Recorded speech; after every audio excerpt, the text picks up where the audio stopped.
교육을 시작하도록 하겠습니다.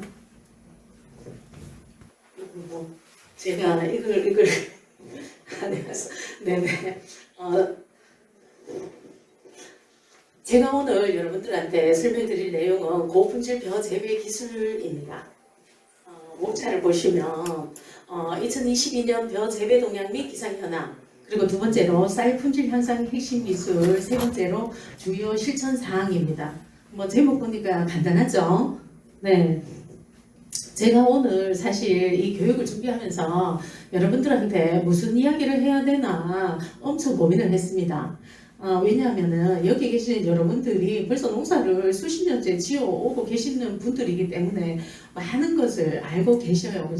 그래서 제가 무슨 얘기를 해야 도대체 도움이 될까 이렇게 생각을 했는데, 여러분들 농사를 우리 옛말에 하늘이 농사를 짓는다는 말이 있죠. 맞습니까? 근데 농사를 지어보니까 그 말이 맞는 것 같아요. 네, 저도 옛말 틀린 게 없더라고요. 살아보니까. 그래서 요즘 그 기후변화 그러면서 말이 많잖아요. 올해도, 작년에도 연초에 엄청 가뭄이 심했잖아요. 그죠? 그전에는 내개가 심했고, 그 태풍도 수시로 오고, 우리나라는 약과예요. 제가 보니까. 그런데 전 세계적으로는 지금 작년에도 눈이 오면 안 되는 곳에 눈이 오고, 캘리포니아에는 비가 많이 오고, 기후변화는 요즘 너무 많이 이제 전 세계적으로 일어나고 있습니다. 그죠? 그런데 그런 기후가 자꾸 그렇게 변해도 우리는 어차피 우리 국민이나 전 세계인들이 먹고 살 먹거리를 생산해야 되잖아요. 그죠? 그리고 그걸 통해서 여러분들이 소득을 올려서 살아야 되잖아요. 그렇기 때문에 우리가 그런 기상재해에도 이겨낼 수 있는 방법은 제가 생각하기에 가장 기본을 지키는 거다. 농사 짓는데도 그렇게 제가 생각을 했습니다. 왜냐하면 얼마 전에도 어느 농업인이 그러시더라고요. 비료를 많이 치신대요. 왜냐하면은 2년, 3년 동안 이제 기상이 너무 좋아서 비료를 많이 쳐도 도복도 안 되고 하니까 살수량은 많이 나오고 하니까 내가 불안불안해 하면서도 비료를 계속 치신다 하시더라고. 쌀농사 지으실 때. 그거는 기본을 지키는 건 아니죠. 그죠? 태풍이 왔으면 한 방에 아마 갈 거라고 본인도 생각을 하고 계시더라고요. 그런데도 불구하고 그렇게 오시는데 그런 이제 기본을 안 지키면 우리가 100% 이럴 수도 있다. 그래서 힘들 때 우리가 60% 70%라도 지켜내기 위해서는 기본을 지켜야 되겠다. 그래서 제가 오늘 벼농사의 가장 기본적인 것만 여러분들한테 설명을 드릴 거거든요. 그래서 여러분들 농사 짓는 거와 비교를 해 가시면서 한번 둘러본다 생각하시고, 혹시 제가 말씀드린 것 중에 여러분들이 실천하면 좋겠다 싶은 거는 있으면 이제 실천까지 해주시면 더 감사하죠. 자, 2022년 벼 재배 동향 및 기상 현황입니다. 먼저 이거는 이제 시도별 벼 재배 면적 및 쌀 생산량인데요. 매년 12월 초가 되면은 통계청에서 벼 재배 면적 및 쌀 생산량에 관한 통계 자료를 발표를 합니다. 전국에 6,300개소의 표본 지역을 이제 연중 조사를 해서 이렇게 발표를 하는데요.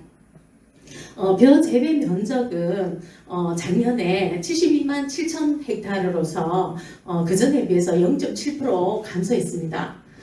그리고 300평당 생산량은 518kg로서 그전에 530 여기 kg보다도 2.3% 그죠? 감소했습니다. 이거는 우리가 먹는 그 구분도미 기준입니다. 쌀 생산량은 그렇게 해서 총 생산량이 376만 4천 톤이 나왔습니다. 지금 이제 재배 면적이 72만 7천 톤인데 정부에서는 72만 7천 헥타르인데 70만 헥타르까지로 줄일 생각을 하고 있습니다. 지금 쌀 생산량이 많다고. 그러면은 경북은 쌀 재배 면적이 어느 정도 되느냐 보면은 경북은 전남하고 제일 살 재배 면적이 많은 것이 전남이에요. 전남, 충남, 그 다음에 전북 이런 순으로 많습니다. 경북이 4위인데요. 지금 9만 5천 헥타르에서 작년에 300평당 540kg가 나왔다고 되어 있습니다.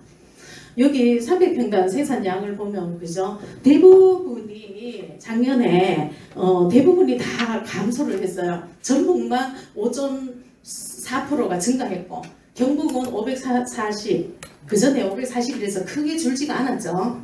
살 생산량도 경북은 전국에서 한 4번째 정도 됩니다. 그러면 안동은 어느 정도 되느냐? 안동의 살 생산 면적은 4,720헥타르로서 그 전해보다 2.14% 감소했습니다.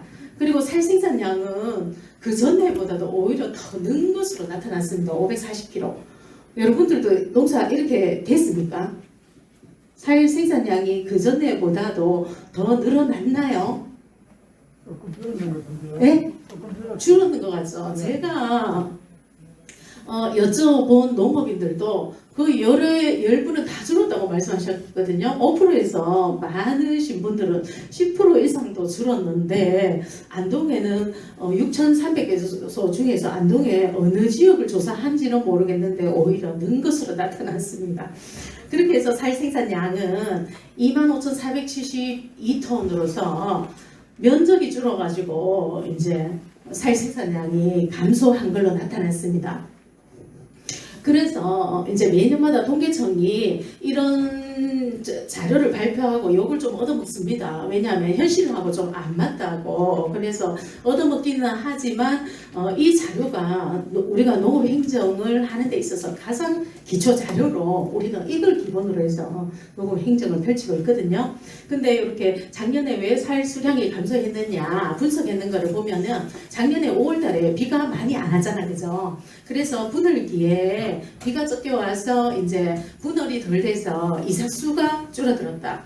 그리고 알 매는 시기에 이제 해도 좀 짧고 비도 덜 와서 이렇게 완전 나달수, 그래서 이렇게 충실한 나달수가 적었다 하는 거. 그리고 또 등수기에 출수기 이후에도 태풍이 몇 개 왔었잖아요. 그죠? 우리 지역은 뭐 다행히 많이 비켜갔지만은 태풍 때문에 이제 등수기 불량에서 수량이 그렇게 줄었다. 이렇게 일단은 진단을 내렸습니다. 통계청에서.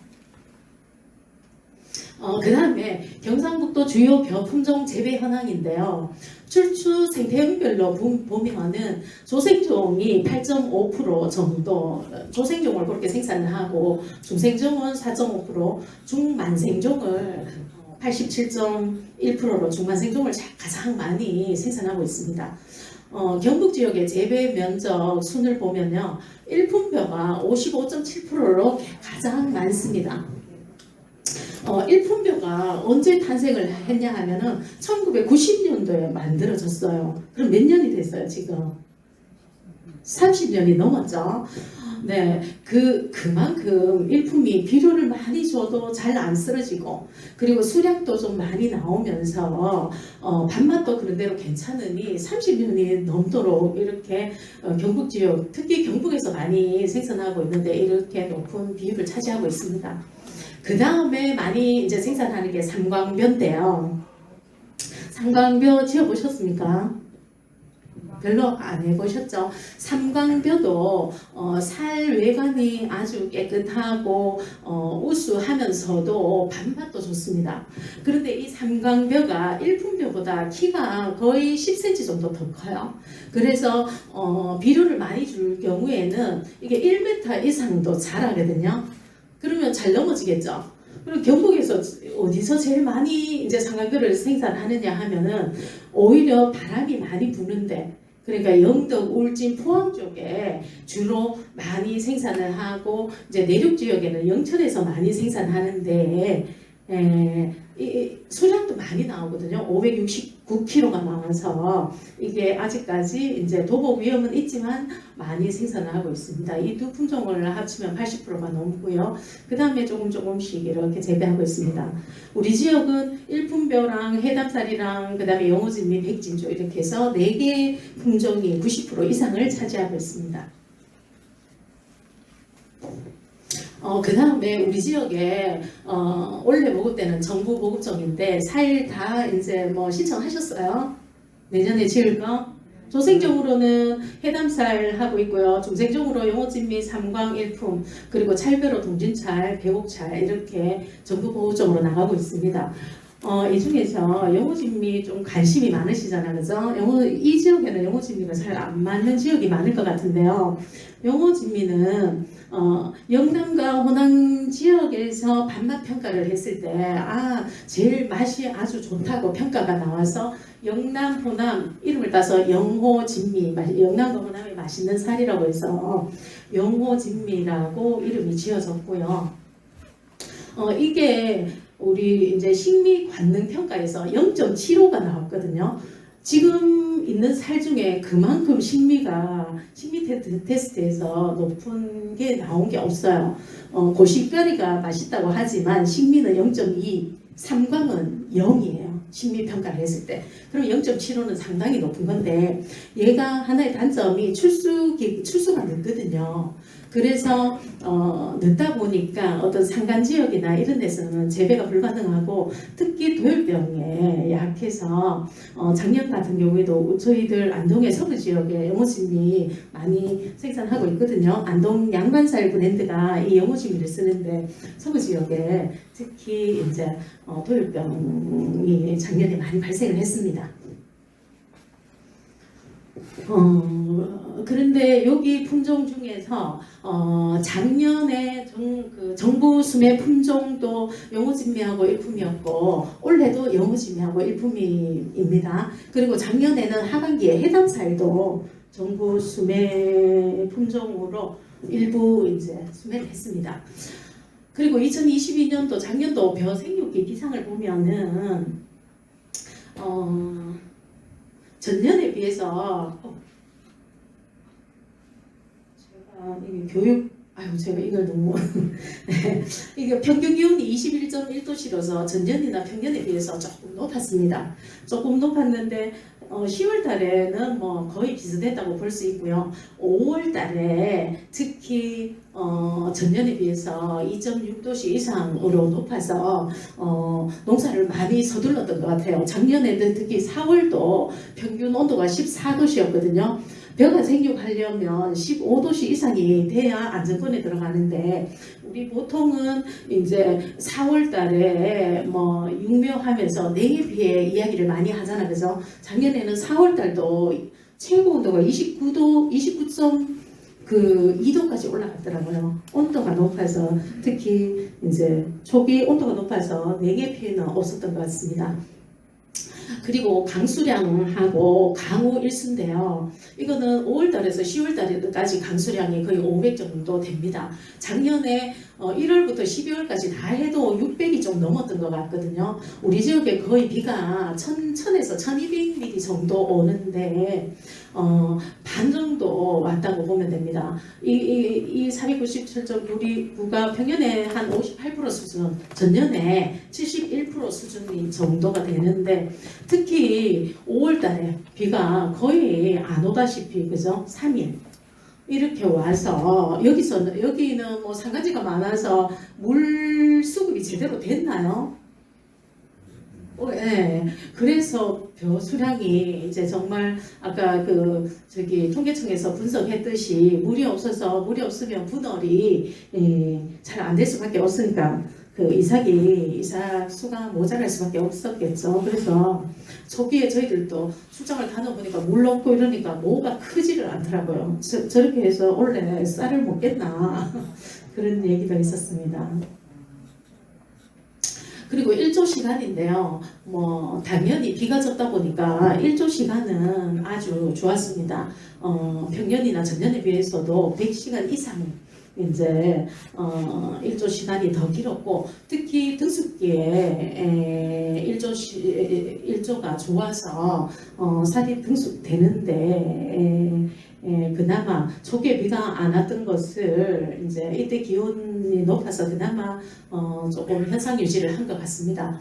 그래서 그 전년에 비해서 살수량은 좀 줄었지만은 큰 병이라든가 태풍이라든가 이런 게 없었잖아. 그래서 그나마 뭐 좀 편안한 한 해였다. 이렇게 저는 생각이 됩니다. 그리고 이제 두 번째로 살 품질 향상 핵심 기술에 대해서 설명을 드리겠습니다. 우리가 아까 제가 교육 제목에서도 고품질 재배 교육이라고 했잖아, 그죠? 그러면 우리가 도대체 뭐가 고품질 살인데 무엇을 고품질 살이라고 하느냐? 살알이 맑고 균일하고 밥맛이 좋고 영양가와 완전미 비율이 높고 식품으로 안전한 살을 고품질 살이라고 합니다. 고품질 살을 평가하는 기준이 있어요. 일단은 밥맛이 좋아야 됩니다. 그래서 윤기도 있고 찰기도 있으면서 밥을 먹었을 때 씹는 질감도 좋고 또 밥을 했을 때 맛있는 밥을 먹고 싶은 냄새가 나야 되고 밥 모양도 저는 모르겠어요. 탱글탱글한 걸 좋아합니다. 그리고 그냥 살 외관을 봤을 때도 크기나 모양이 균일하면서 때깔도 좋아야 되고 그리고 도정했을 때 도정 수율도 높아야 되겠죠, 당연히. 그리고 완전 비율도 높은 살, 영양가도 풍부한 살, 그리고 무엇보다도 농약이나 중금속 같은 이런 것들이 잔류하지 않은 안전한 살을 우리가 고품질 살이라고 하거든요.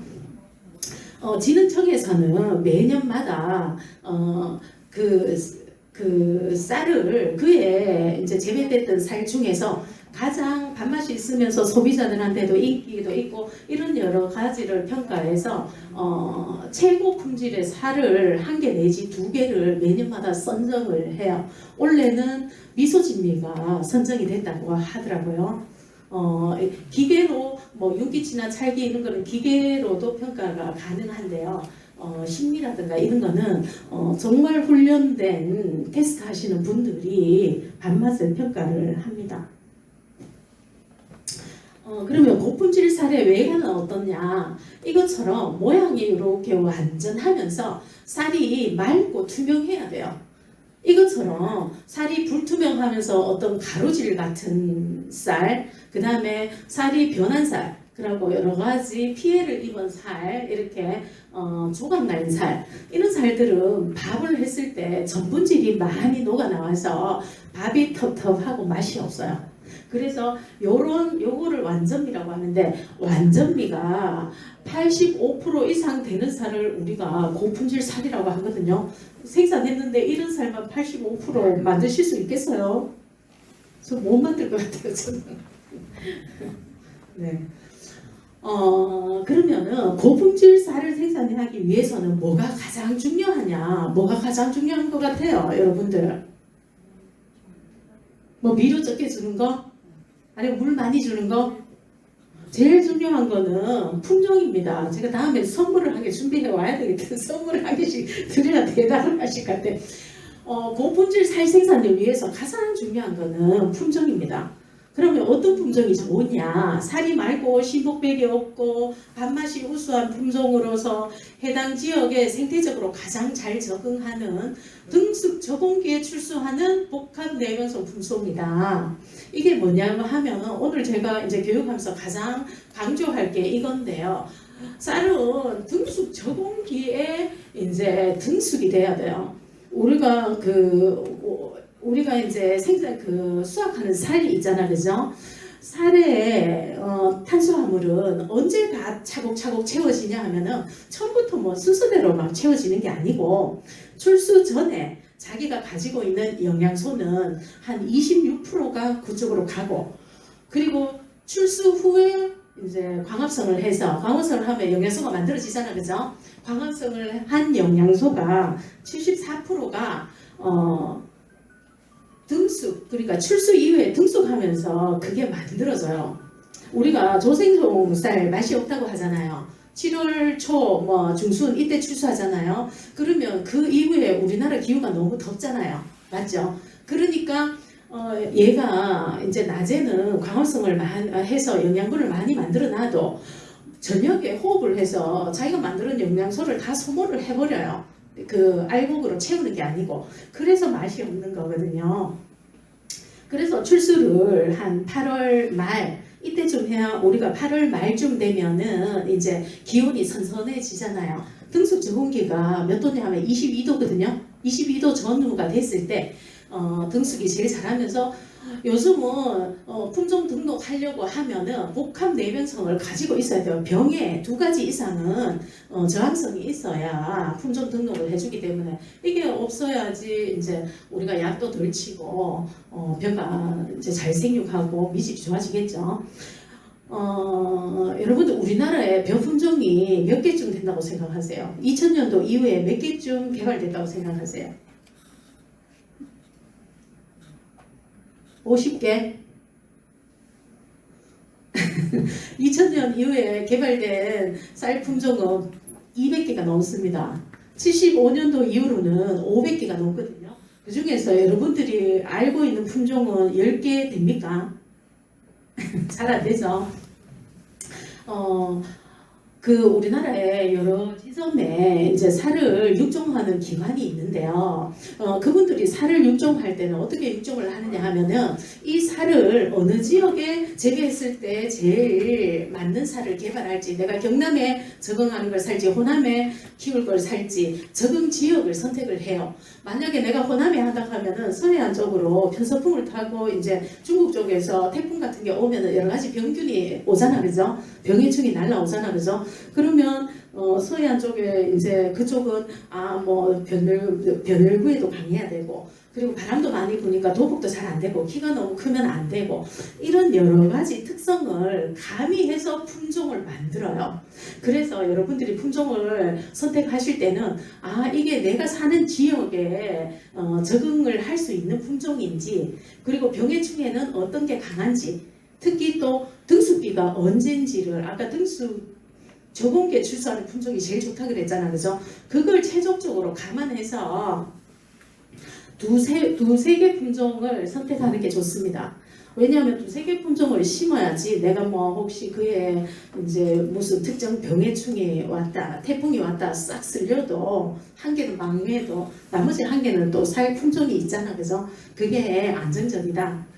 그리고 제가 이렇게 보니까 농업인들은 쌀 품종을 선택할 때 잘 안 넘어지는 거, 수량 많이 나오는 거, 이게 제일 기준이에요. 근데 소비자들은 밥맛 있는 쌀을 이제 선택을 하거든요.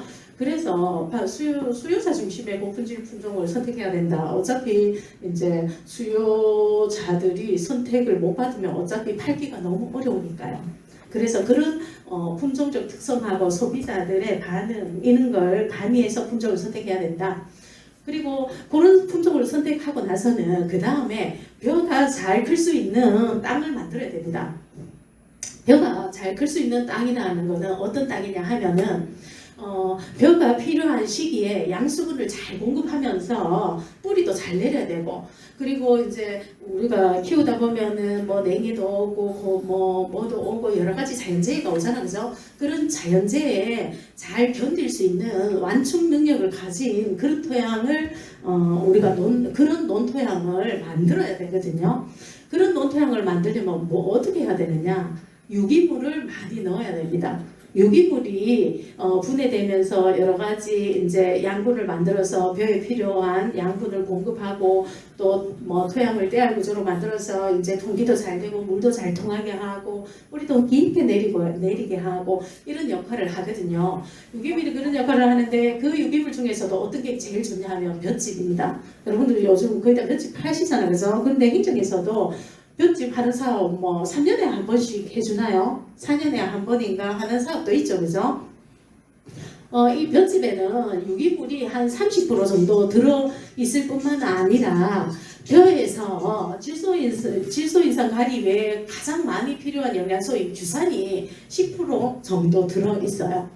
그래서 볏짚을 사용하는 게 좋은데, 볏짚 이제 300평당 400에서 500kg를 볏짚을 사용하실 때는 500kg를 가을에 이제 규산이라든가 아니면 석회와 함께 이렇게 같이 해서 가을에 깊이 발휘를 해 주셔서 부숙을 시켜야 되거든요.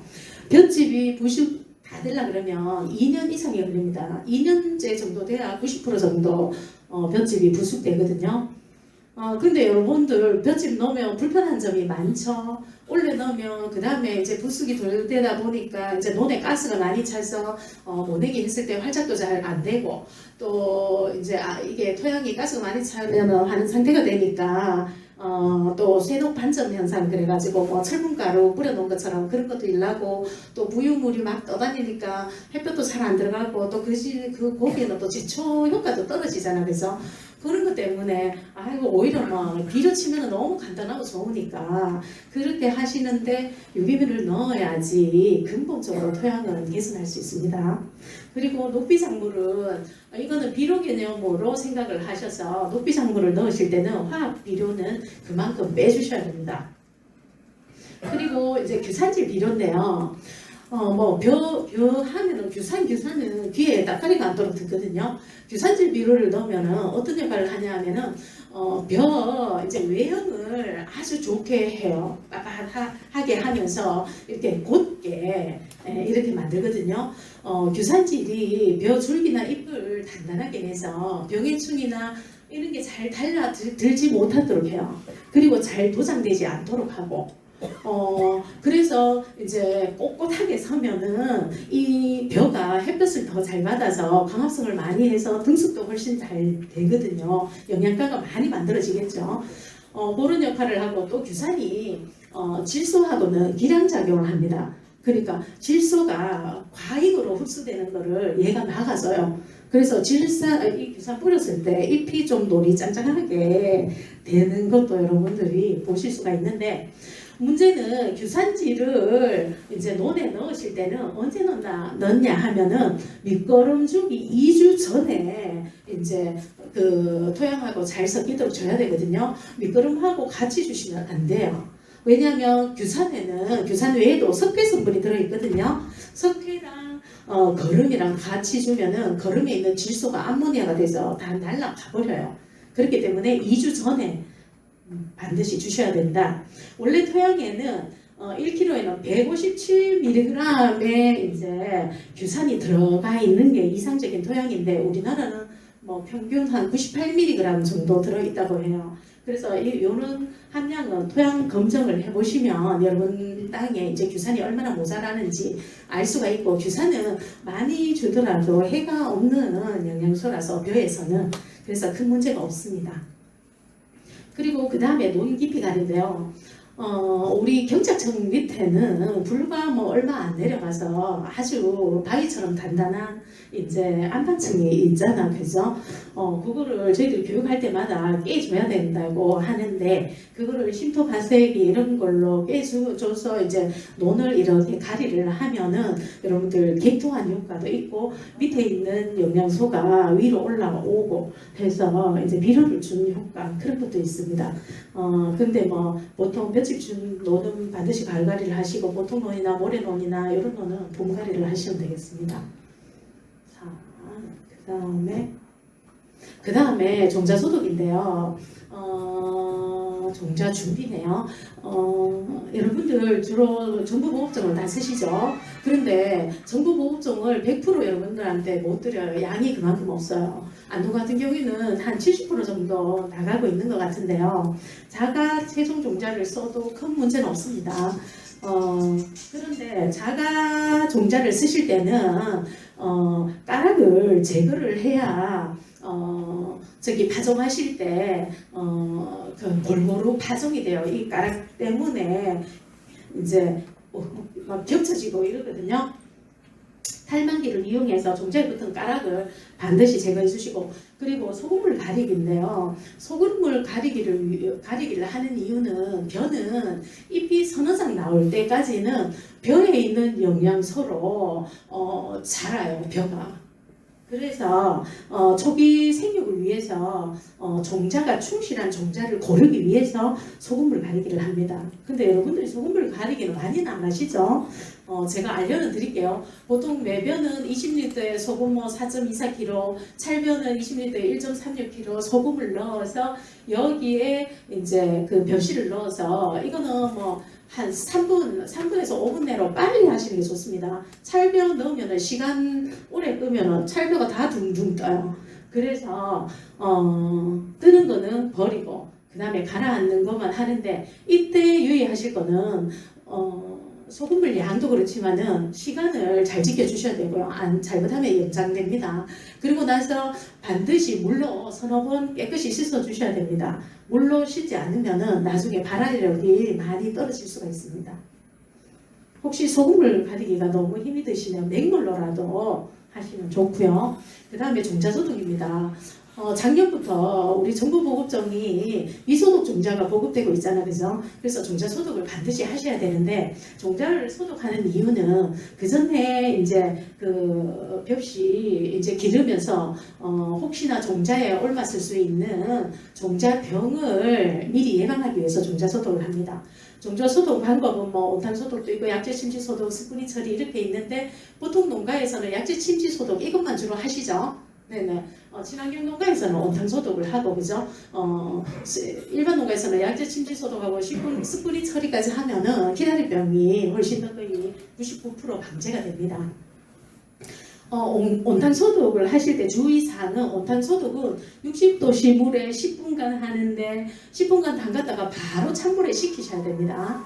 이때 물은 종자량의 10배 이상을 해야 빨리 온도가 올라가겠죠. 벽실 넣으면 온도가 이제 더 떨어지기 때문에 물량을 반드시 10배 이상으로 하셔야 되고, 온탕 소독을 할 때는 벽실을 마른 종자를 넣으셔야 돼요. 만약에 물기 있는 종자면 이렇게 높은 온도에서는 삶겨서 발화가 되지 않습니다. 그래서 마른 종자를 사용해야 된다. 그리고 약재 침지 소독은 30도씨 물에 48시간 하는데요. 이거는 다음 슬라이드에서 제가 자세히 설명을 드리겠습니다. 그리고 스프링 처리는 종자의 침지 소독을 끝낸 종자를 싹 길이가 1에서 2mm 정도 났을 때 파종 직전에 또다시 이제 약재로 버무려서 바로 파종을 하게 됩니다. 약재 침지 소독인데요. 이거는 잘 아세요. 농가들이 물 온도는 30도씨에 48시간을 종자 소독을 하시는 건 잘 아시는데, 이 희석 배수라든가 종자량을 잘 안 지키세요. 그렇게 하면은 종자 소독의 효과가 없습니다. 돈 버리고 시간 버리고 노력 버리고 합니다. 종자 소독을 하실 때는 이런 데 다 집어넣나요? 까만 망도 다 주시는데, 보통 이게 20kg 들어가는 자루인데 여기에 20kg도 꽉 채우면 안 되고 헐렁헐렁하게 10kg만 채우셔야 됩니다. 10kg만 채워서 이렇게 먼저 물을 받아서 60도씨로 올리고, 그 다음에 약을 희석 배수에 맞게 약을 이렇게 넣은 상태에서 얘를 넣으셔야 돼요. 보통 농가에 출장을 가면 어떻게 하느냐, 이 통에다가 이 벽실을 넣고 그 다음에 거기에 또 물을 막 받고 계셔. 그렇게 하시는 분 여기 안 계시나요? 그렇게 하면은 얘가 마른 종자니까 맹물을 먹어버려요, 얘가. 그래서 이 약재가 먹은 이 물이 종자에 들어가야 되는데 맹물이 먼저 들어가서 얘가 여기까지 침투를 하지를 못해요. 아시겠죠? 그러니까 반드시 물을 먼저 받아서 온도를 올리고 약재를 다 탄 상태에서 요거를 넣어야 된다는 거. 그리고 정부보급적 포대 그대로 또 소독하시고 이러면은 그 포대가 물이 잘 안 들어가잖아, 그죠? 그래서 종자 소독 효과가 없습니다.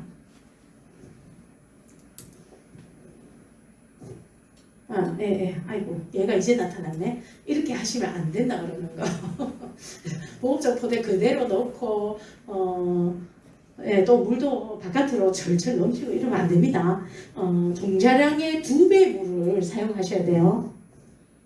종자는 반만 넣으시고, 그 다음에 이거는 뭐냐면은 종자 소독하는 이유가 아까 종자로 전염되는 병을 예방하기 위해서 그랬잖아, 그죠? 종자로 전염되는 양은 도열병도 있고, 뭐 깨시무늬병도 있고, 세균성 배알마름도 있고, 한 5개가 됩니다. 그 중에서 우리가 제일 중요한 게 키다리병 방제를 위해서 종자 소독을 하는데, 키다리병은 완벽 안팎에만 있는 게 아니고 이렇게 배유 종자 안에, 이 안에도 기다리병 이제 균이 있고, 여기 씨눈에도 기다리병 그 병균이 다 있습니다. 그래서 이 배유 안까지 이제 약이 침투해야 되는데, 실험을 해보니 20도에서는 여기 안까지 침투가 안 되는 거예요. 30도씩 했을 때 이제 약재가 벼 알까지 이렇게 침투가 됩니다.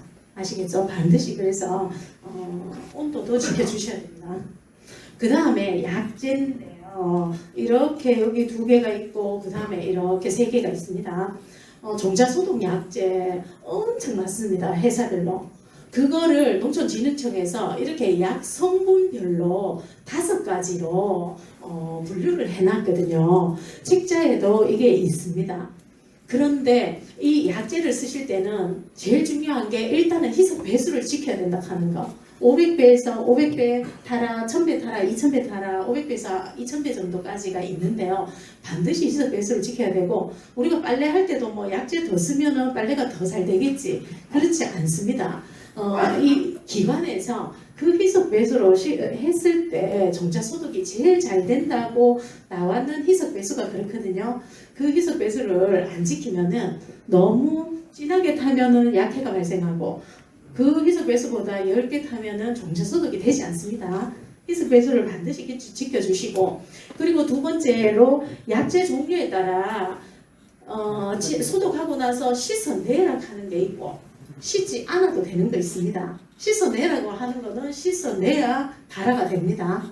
약해를 입어서 발화가 잘 안 될 수가 있어요. 반드시 씻어내야 되는 거는 씻고, 그 다음에 중요한 거는 살균제하고 살충제하고 같이 섞는 건데요. 우리가 선충 방제를 위해서 이제 살충제를 섞는데 살균제하고 살충제 섞었을 때 그 발화가 잘 안 되는 게 있습니다. 그래서 여기도 보면은 뭐 테부코나졸하고 프로클로라즈 요 성분 했을 때는 선충 방지제를 같이 섞었을 때 혼용할 때 주의를 해야 된다. 특히 키맨 많이 사용하시잖아요, 그죠? 키맨 사용하실 때도 선충 방지제 썼을 때 발화가 좀 떨어진다는 그런 보고가 있습니다. 그래서 차라리 선충 피해는 별로 없는 것 같더라고요, 안동에. 살균제만 사용하시는 게 어떨까 싶습니다. 아니면 따로따로 소독을 하셔야 됩니다. 그리고 이제 침종과 체한데요. 이거는 엄청 중요한 거예요. 종자 소독을 다 하고 나서는 침종이라는 거는 벽시를 물에 담그는 거고, 체하라는 거는 요 벽시의 삭이 완결을 뚫고 올라오는 걸 우리가 체하라고 하거든요. 침종을 하는 이유는 이 싹을 균일하게 틔우려고 침종을 해요. 침종을 하지 않으면은 삭이 불균일하게 이제 자라서, 뭐가 불균일한 가장 그 이유가 침종을 잘못해서 그렇거든요. 우리가 이제 여러분들 밭작물 많이 키워보셔서 아실 텐데, 우리가 어떤 작물이 발화를 하려 그러면 뭐가 필요합니까? 온도도 있어야 되고 수분도 있어야 되고, 그 다음에 또 뭐가 있어야 될까요? 맞습니다. 어머, 맞네요. 딴 분들은 햇볕이라고 하는데 예, 온도, 수분, 산소가 있어야 되거든요. 벽시가 발화하려고 하면은 온도는 자기 품온이 100도씨 이상을 가지고 있을 때 온도, 습도는 종자 무게의 30%에서 35% 수분을 흡수해야 이 싹이 나요. 그 다음에 침종할 때 물을 계속 이제 산소 공급을 위해서 물을 갈아 주셔야 되는데, 일단은 우리가 종자 소독할 때 30도씨에서 이틀간을 일단은 물에 담궈 놨잖아, 그죠? 벌써 60도씨는 벌써 이제 100도씨 중에 60도씨는 그렇게 확보를 한 거예요. 그러면 나머지 40도가 필요하죠, 그죠? 40도를 맞추기 위해서 30도씨 물에 뭐 하루하고 조금 더 넣어 놓든지 이렇게 하시면 되는데, 침종은 이렇게 높은 온도보다는 낮은 온도에서 오랫동안 침종하는 것이 훨씬 더 균일한 발화가 됩니다. 아시겠죠? 자, 그렇고 그 다음에 이렇게 물에 넣어놔도 이제 삭이 안 텄는데 100도씨는 넘었다. 그러면은 얘를 건져내서 30에서 32도씨 정도의 어두운 곳에서 1, 2일 정도 두면은 싹이 1에서 1.5mm 정도 틔워집니다. 이 싹은 요 길이가 제일 얇았고요. 너무 길면은 파종할 때 또 부러져서 어떤 손상이 오기도 하고, 이 싹이 너무 이제 짧으면은 모키가 또 잘 안 클 수가 있거든요. 그래서 이 길이로 맞춰 주시는 게 좋습니다. 그 다음에 육면대요. 일단은 종자 소독할 때도 이제 종자를 만지면은 내가 이제 이 양을 언제 할지를 계산해서 종자 소독을 하셔야 돼요. 그죠? 이 양을 언제 할지, 그 다음에 내가 묘를, 며칠짜리 묘를 기를지, 이걸 생각해서 이제 종자 소독을 하시는데, 싹을 다 틔우고 나서는 일단은 모상에 파종을 하게 됩니다. 그죠? 육묘상자 사이즈가 어떻게 되나요? 아시는 분? 가로가 몇 cm예요? 그건 모르겠어요. 매년마다. 네, 잘하시네요. 그러니까 저는 다른 거는 약해서 그런 거 사소한 거 제가 아는 척 좀 하려고 30, 60, 높이는 3cm입니다. 네. 보통 육묘상에서 많이 하시죠. 집에서 뭐 기르는 분 계시나요?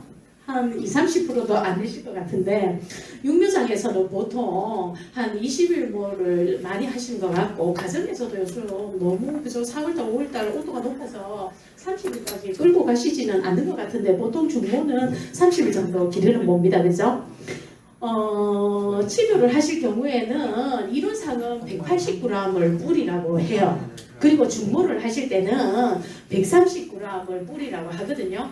왜냐하면 오래 기를수록 이제 육묘기간이 길수록 이 파종량이 많으면은 모 소질이 너무 나빠져요. 그래서 뭐 한 15일이나 이 정도 기를 거면 이거 200에서 300 이렇게 뿌려도 되지만 오래 기를 걸수록 이제 더 파종량을 줄여야 된다는 거.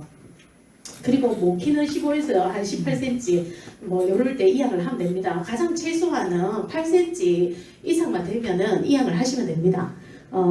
밖으로 뭐 나오는 게 한 3cm, 물에 들어가는 게 3cm, 그 다음에 땅속으로 들어가는 거 한 2, 3cm 해서 8cm가 되면은 하면 되는데 이렇게 모를 파종할 때 여러분들 그 주의하실 점이 그 전년도에 쓰던 상토 있잖아요. 그거는 사용하시면은 안 됩니다.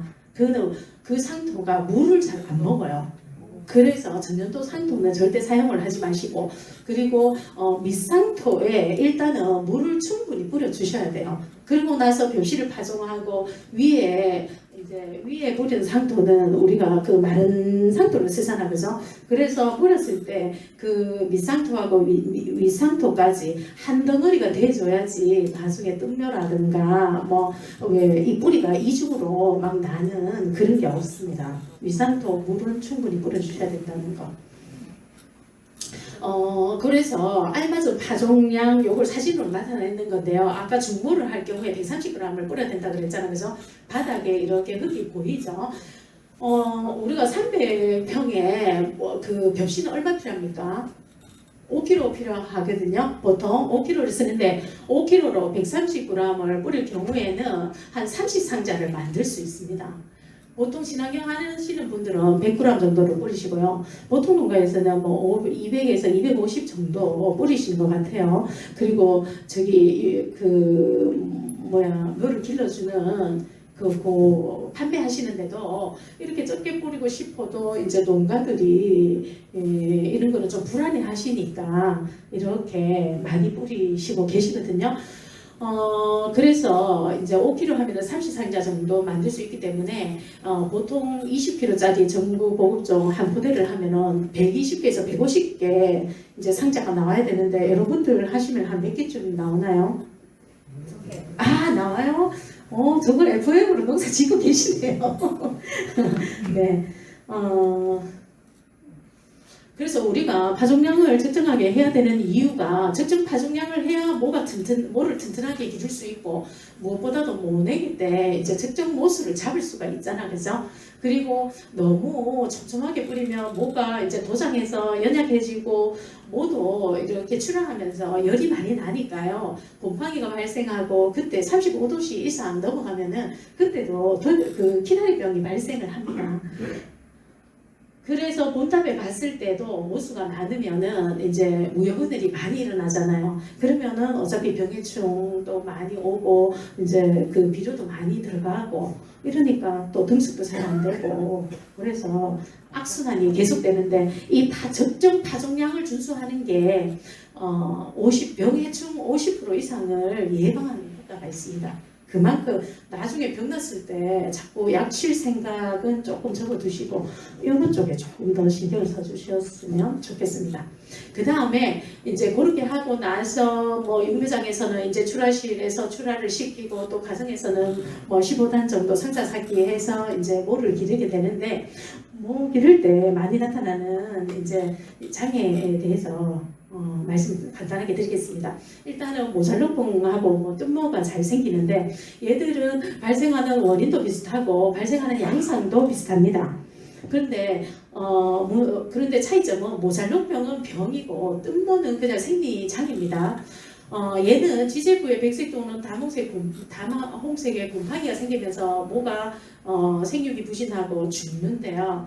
얘 원인은 출하 시에 너무 높은 온도였거나 아니면은 녹화한 후에 저온이 올 때 이게 많이 오거든요. 그리고 상토가 너무 건조하거나 과습할 때도 오는데 이거는 문제가 균이 여러 가지 균이 관여를 해요.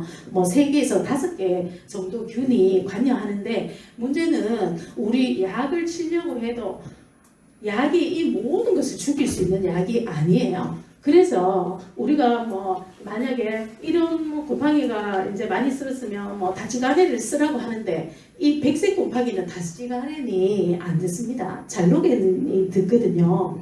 그래서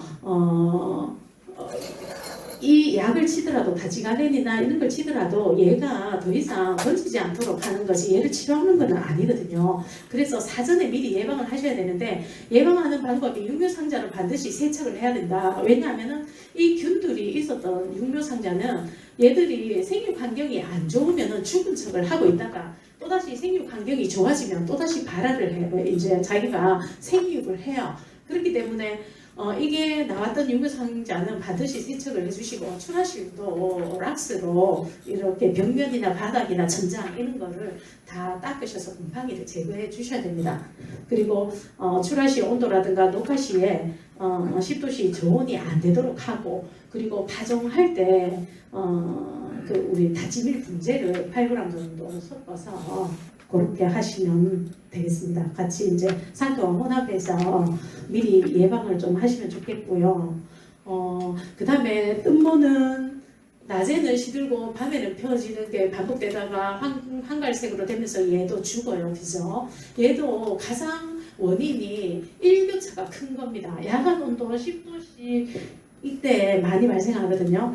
그래서 예방하기 위해서는 뭐 그 비닐하우스 모자리에서나 어디에서든 온도 차를 줄여 주셔서 야간에 특히 10도씨 이하가 내려가지 않도록 그렇게 해주시면 되겠습니다. 그리고 약재를 살포하실 때는 그 잘록병에 준하는 약재 다지가렌을 살포하시면 되겠습니다. 그리고 그 다음에 백화묘인데요. 백화묘는 잎이 이제 그 우리가 어느 정도 자라면 녹화를 해줘야 되잖아, 그죠? 엽록소가 형성되지 안 하고 백색채로 있는 걸 말하는데 이 원인은 너무 강한 광에 그대로 노출되거나 아니면 저온에 두었을 때 이게 그 엽록소가 형성이 되지 않거든요. 그리고 치상할 때 우리가 이 모 길이가 1cm 이상 넘어도 얘가 녹화가 잘 안 돼요. 그렇기 때문에 관광에 바로 내시지 마시고 이렇게 냈을 때는 부직포를 한 하루나 이틀 덮어주면은 엽록소가 형성이 됩니다. 그리고 그 녹화의 그 가장 저고는 25도씨거든요. 25도씨 이하가 떨어지지 않도록 관리를 이렇게 해주시면 되겠습니다. 그리고 이항인데요. 제가 이제 말씀드리는 게 너무 이론적일 수도 있습니다. 그거는 여러분들 지역에 따라서 가감을 하셔야 돼요. 이거는 뭐냐면은 진흥청에서 우리 전국을 14개 이제 지역으로 만들어서 적기 이항지를 제시해 주셨거든요. 그게 우리는 영남 중간지에 속하면서 5월 22일에서 6월 1일이 가장 이제 이항 적기다. 근데 이항 적기를 어떻게 선정했냐 하면은 아까 이제 언제 출수했을 때 등숙이 제일 잘 되느냐 그걸 봤을 때 이때다. 5월 22일에서 6월 1일이라고 제시를 해줬는데 경북은 이렇게 4개 지대로 나눌 수가 있습니다. 그 중에서 안동하고 한양이 영남의 중간지인데 조생족은 6월 1일 날 이양을 하라. 중생족은 5월 24일, 중간생은 5월 22일 이렇게 지시를 받았는데 우리는 그보다도 훨씬 더 빨리 이제 이양을 하죠. 그죠? 네, 이때 이양을 했을 때 완전 비율이 제일 높고 수량도 제일 높다고 하고요. 적기보다 이제 모내기를 먼저 하시면은 영양 생장 기간이 길어져서 그러니까 자기 몸집을 불리는 기간이 많아져서 이제 분열이 많아지니까 역시 병해충이라든가 양분 소모 이런 것도 많아지고 하게 된답니다. 그 다음에 알맞은 포기수는 여기서는 뭐 얼마 정도 심으신지 모르겠는데 옛날에는 73주가 거의 기본이었는데 그죠? 60주에서 70주 요즘 이제 좀 따뜻한 지역에서는 50주 많이 심습니다. 그리고 평당주는 3번에서 4번인데 이렇게 심습니까? 이보다 더 심죠? 잘 줄고 있어요. 잘하시네요. 그리고 심는 깊이는 한 2, 3cm가 이제 적당한데 심는 포기수가 많거나 아니면 포기당 주수가 많으면은 자기들끼리 이제 경합을 해야 되니까 벼가 도장되고 그죠? 생육이 불균일해집니다. 그러면 당연히 뭐가 약해서 이제 병해충이 많이 올 거고요. 그래도 밀식을 해야 될 경우에는 토양이 너무 척박하거나 아니면 기온이 너무 낮거나 늦게 심었거나 조생종이나 이런 거는 조금 더 많이 심으셔야 됩니다. 벼는 이제 분열이라는 가지치기를 통해서 이상을 만드는 가지를 계속 만들잖아, 그죠? 이거는 무슨 실험이냐 하면은 6월 7일 날 하나를 심었는데 계속 분열을 해서 8월 14일 가니까 뭐 여러 개 심었을 때나 거의 별 차이가 없다는 거죠. 그래서 한 줄을 심거나 10개를 심거나 수확할 때 이상이 달리는 가지는 20개 내외입니다. 그래서 10개 심어서 분열을 많이 해가 30개를 만들었다. 그러면 20개는 이삭이 달리고 10개는 다 헛가지라고 보시면 됩니다. 네. 헛가지가 많아지면 통풍이 안 되고 하니까 병이 많이 오잖아, 그죠? 개도 자라는데 이제 비료를 먹어야 되고 이러니까 그래서 많이 심을 필요가 없다는 거고요. 그리고 이제 보통 10개를 심어서 내가 30개를 만들면은 뭐 분열을 한 번 내지 2번밖에 못 하잖아요, 그죠? 그런데 한 개를 심어서 20개를 만들려고 하면 분열을 여러 번 해야 되잖아요. 분열은 하면 할수록 나중에 한 것이 훨씬 더 이삭이 충실합니다. 알이. 네. 한 번, 2번 하는 것보다 3번, 4번째 부덜한 이삭이 훨씬 충실하기 때문에 그렇게 많이 심을 필요는 없고요. 그리고 벼를 이제 모수를 많이 심으면 이렇게 일자로 크고요. 짧게 심으면 이렇게 부채꼴로 커서 통풍이 훨씬 더 잘 된다는 겁니다. 이렇게 했을 때 병해충에 걸릴 확률이 훨씬 더 적다는 거고요. 그 다음에 CB 기술인데요. 아까 이제 고품질 살생산을 위해서 제가 가장 중요한 게 뭐라고 그랬어요? 아까 가장 중요한 게 품종을 좋은 걸 선택하는 게 제일 중요하다고 그랬잖아요. 그 다음에 두 번째로 비료 주는 게 중요한데요. 우리가 비료는 뿌리는 시기에 따라서 밑거름, 가지거름, 이삭거름 이렇게 옛날에는 뭐 50대, 20대, 30, 뭐 50대, 30대, 20 이런 식으로 주셨는데 요즘은 일반 비료 줄 때는 가지거름, 생략하고 밑거름하고 이삭거름만 주죠. 요즘 완효성 비료 쓰십니까? 여기 단 한 번으로 다 하시나요? 잘 하시네요. 네, 단 한 번을 주면은 벼 생육 후기까지 이제 필요한 영양분이 점점 용출돼 나오기 때문에 단 한 번을 쓰시는 게 좋고요. 다 측조 시비를 하시죠. 단 한 번 완효성 비료를 쓰실 때는 측조 시비를 하시는 게 비료 효율이 훨씬 높습니다. 왜냐면은 비료는 위에 뿌리면은 물속에 있는 산소하고 합쳐져서 이제 아질산 내지는 질산가스가 돼서 50% 이상 날아가 버려요. 근데 땅속에는 산소가 별로 없기 때문에 훨씬 더 효율이 높습니다. 네. 네. 네네. 못 치죠, 그죠? 네, 맞아요. 네. 그래도 그걸 치고 나서도 때에 따라서 비료기가 부족하다고 하면은 후반기에 조금 더 분실을 해주셔야 되고, 그냥 칠 경우에는 이삭그름 주는 시기가 문제인데요. 이삭그름 주는 시기를 뭐 출수 25일 전에 주라, 아니면 15일 전에 주라 그러잖아요, 그죠? 25일 전에 주면은 얘가 이제 꽃수가 많아져요. 꽃이 수가 많아지면은 벼알 수가 많아질 거잖아요. 그죠? 네네네. 예전에는 25일 전에 줘서 알수를 많이 해서 수량을 많이 했는데 요즘 지금청에서는 출수 15일 전에 주라. 왜냐하면 이삭수가 다 결정된 상황에서 비료를 줘서 이제 알수를 더 굵게 알수를 충실하게 하라고 수량을 많게 하려고 하면은 보통 25일 전에 주고 품질 좋게 하려고 그러면 한 15일 전에 주면 됩니다. 근데 또 15일보다 더 넘기면은 벼에 또 단백질 함량이 높아지거든요. 이상목도염도 걸릴 확률도 있고 그래서 제때 주시는 게 좋고 비료를 알맞게 줬을 때는 이렇게 잘 안 쓰러지는데 이렇게 쓰러진다. 바로 옆에 포상이 있어도 그리고 물 관리인데요. 제가 뭐 많아가지고 이건 간단하게 하겠습니다. 물 관리도 중요한데 가장 중요한 거는 중간 물대기하고 완전 물대기입니다. 중간 물대기는 여러분들 다 하시나요? 이때가 이제 그 장마기하고 겹쳐서 중간 물대기를 잘 못할 때가 많잖아, 그죠? 그래도 중간 물대기는 된다면 반드시 해주기를 추천드리고요. 중간 물대기 하는 시점은 몇 포기에 이제 이삭가지가 한 20개 이상 확보됐다 하면은 이 무여분을 하는 거를 억제하기 위해서 질소질을 끊어주려고 중간 물대기를 합니다.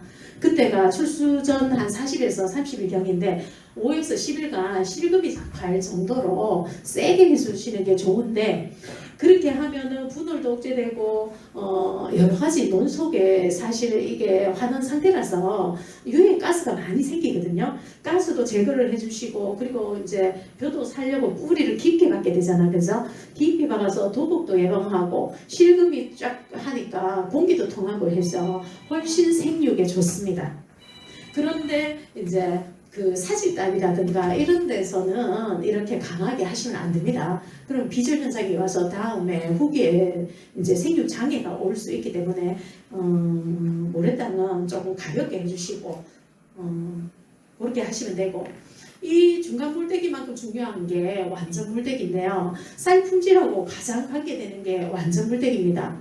왜냐하면은 아까도 제가 누누이 말씀드렸지만 쌀의 미질은 출수하고 나서 광합성이 얼마나 잘 되느냐에 따라서 미질이 결정되는데 광합성이 잘 되려면 물도 있어야 되고 뭐 햇볕도 있어야 되고 다 하잖아, 그죠?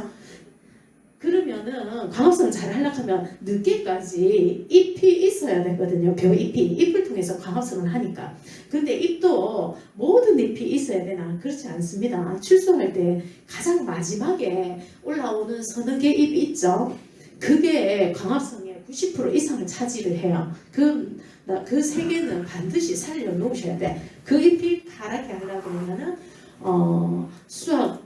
최소한 출수하고 나서 30에서 35일간은 물을 대주셔서 광합성이 잘 일어나도록 하셔야 됩니다.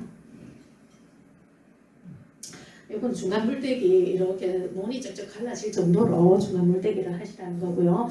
그 다음에 수확인데요.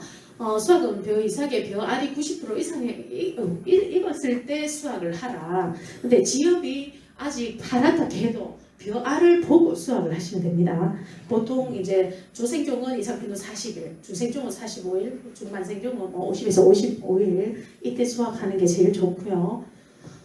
그 다음에 아까 제가 누누이 말씀드렸듯이 성숙기에 우리 벼알의 탄수화물은 개화하기 전에 출수 전에 자기가 가지고 있는 영양분이 이만큼 있는데 그 중에서 알곡으로 가는 거는 26%밖에 안 돼요. 자기가 숨 쉬어서 20% 소진하고 그 다음에 자기가 갖고 있는 게 12% 되고요. 그 다음에 출수 후에 광합성을 해서 74%의 영양소를 만들어서 거기에 아래 이제 그 그리로 전류 보내는 거거든요. 그 다음에 등숙기에 저거는 뭐냐 하면은 출소하고 나서 초기에는 일사량이 강하면서 비교적 높은 온도가 등속에 유리합니다. 24도씨 전후가 유리하고요. 일주일 정도 지나서는 고온은 필요 없고 등속에 장애가 없는 범위 내에서 저온이 고온보다도 자기가 만든 동화 물질을 훨씬 더 알곡으로 잘 보낼 수 있습니다. 그때 온도가 20도에서 22도. 네, 그러니까 감으로 출수가 언제쯤 되면 우리 지역에 언제쯤 되면 제일 좋겠다 하는 게 감으로 오시죠. 그리고 병해충에 대해서 간단히 말씀드리겠습니다. 우리 모짜리 때는 모살로병 아까 설명드린 이게 문제가 되고 그 다음에 이제 모내기 하고 나서 생육 초기에는 물바구미 저온성 해충의 물바구미가 문제가 되고 그리고 이제 뭐 가지가 이제 무성해지고 고온다습해지는 날씨에는 온갖 병이 다 나타납니다. 그래서 그리고 출수하고 나서 이삭이 여무는 시기에도 이삭 쪽으로 뭐 깨시무늬병, 뭐 이삭도열병, 이삭누룩병 이렇게 많은 병이 있습니다. 우리가 이걸 위해서 기본적으로 3회는 방제를 해요. 제일 처음에 이제 종자 소독해서 이런 병을 예방을 하고 초기에 우리가 모내기 할 때 또 상자 처리해서 이런 걸 예방을 하고 그 다음에 출수기 전후에서 또 이제 살균제, 살충제 쳐서 이런 병을 예방을 하는데 예방을 하더라도 뭐 다 예방되는 게 아니잖아, 그죠? 급성도열병이 나왔다든가 뭐 홍명나발이 나왔다든가 이렇게 돌발병해충이 나오면은 그때 다시 방제를 철저하게 해주셔야 됩니다. 그 모든 병은 어차피 벼생육에 영향을 미치기 때문에 사람에 영향을 미쳐서 어차피 쌀 미질에 영향을 미칩니다. 그 중에서도 이런 병들은 미질에 직접적으로 이제 뭐 세균성 벼알마름병 걸리면 쭉정이 살이 생기고 살알에 갈색 주머니가 생기고 노린재가 먹으면 반전미, 흑전미가 생기고 이런 병들이 직접적인 피해를 주니까 잘 예방하고 방지를 해야 됩니다. 네. 네. 어떤 거요? 네네네네. 깨시무늬 병이 제가 깨시무늬 병을 여기 한번 봐드릴게요. 요게 깨시무늬 병인데요.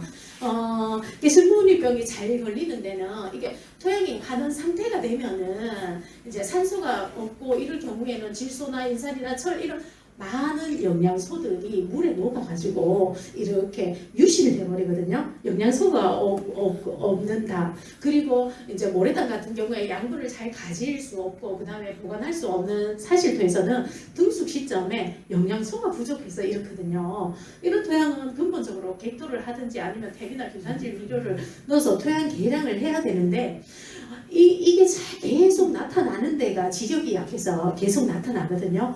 그럴 경우에는 일단은 이제 중간 생종을 하지 말고 조생종을 하는 게 더 좋지 않을까 싶습니다. 왜냐하면 생육기가 짧으니까. 네.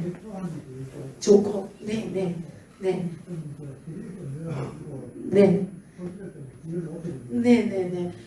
퇴비 넣고 뭐 볏짚도 넣고 이래야 되는데 아까 볏짚 얘기할 때 말씀을 안 드렸는데 이런 깨시무늬병이라든가 도열병이라든가 일진무늬마리병이라든가 이런 병이 왔던 볏짚은 넣으시면 안 됩니다. 그거는 병균을 논에 이렇게 접종하는 거하고 똑같기 때문에 깨끗한 볏짚을 넣으셔야 됩니다. 옛날에 화형뼈가 있었는데요. 화형뼈가 이제 볏짚도 많고 살수량도 많은데 이 깨시무늬병 때문에 이제 품종이 사라졌습니다. 네, 그런 게 있고 이제 앞쪽 뭐 특별히 또 여기는 도열병이라든가 이런 건 별로 문제가 안 됐었잖아 작년에, 그죠? 다 아는 거니까요. 넘어갈게요. 그리고 제가 지초대에 대해서 이런 것도 다 아시죠? 이상누룩병은 작년에 안동에도 좀 발생했고 예천하고 영주 쪽으로 아주 많이 발생했거든요. 네, 이거 질소줄이 많이 쳤을 때. 네. 흥미가 나오잖아. 흥미? 네. 네네네.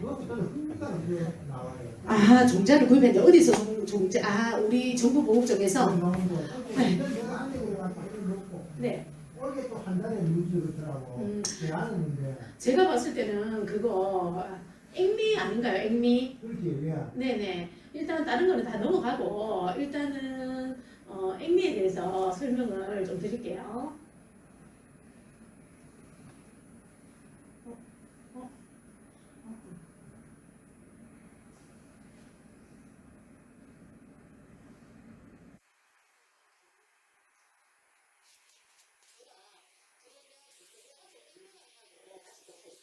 네, 제초제는 이제 논에 이렇게 그 잡초가 발생해서 이제 벼에 생육에 영향을 미치는 게 한 20송 정도 됩니다. 근데 그 잡초를 제거하기가 힘든 이유가 잡초는 왜 1년생도 있고 단년생도 있고 단년생도 또 종류가 너무 많아요. 그죠? 걔들이 다 발생 시기가 달라서 제초제를 한 번 쳐서 다 한꺼번에 잡을 수가 없어요. 그래서 제초하는 게 너무 어려운데 그래서 그렇다 보니까 제초 시기도 이렇게 이항전 처리, 뭐 이항할 때 처리하는 거, 조기 처리제, 중기 처리제, 후기 처리제 이렇게 여러 가지가 있습니다. 그래서 제초하실 때는 자기 논에 어떤 이제 그 풀이 많은지를 보고 거기에 맞는 제초제를 선택해서 이 시기 중에 어떤 시기에 뿌려야지 가장 잘 방제가 되는지를 알아서 정량을 치셔야 돼요. 그리고 제초제는 과다하거나 중복으로 살포하시면 반드시 약해가 옵니다. 늘 제초제를 뿌릴 때는 지금 뿌렸을 때 약해가 날까 안 날까를 생각하시고 제초제를 사용하셔야 되고요.